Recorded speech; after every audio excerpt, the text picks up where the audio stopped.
আসসালামু আলাইকুম ওয়া রাহমাতুল্লাহ। নামাজের মধ্যে ওযু নষ্ট হয়ে গেলে আপনার আমার করণীয় কি? নামাজের মধ্যে ওযু নষ্ট হয়ে গেলে আপনার আমার করণীয় হচ্ছে ওযু করে নেওয়া। কারণ হাদিস বুখারী।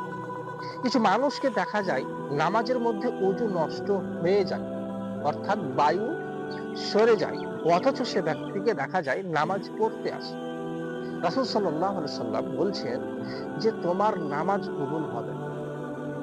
আপনাকে দ্বিতীয়বার রুজু করে সলাত আদায় করতে হবে, পূর্ণ সলাত। তাহলে আপনার নামাজ হবে, নচিত হবে না। হাদিস বুখারী।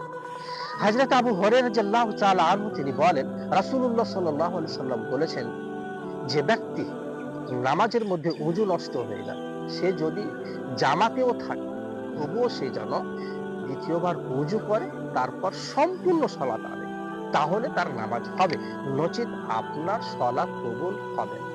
হাদিস বুখারী।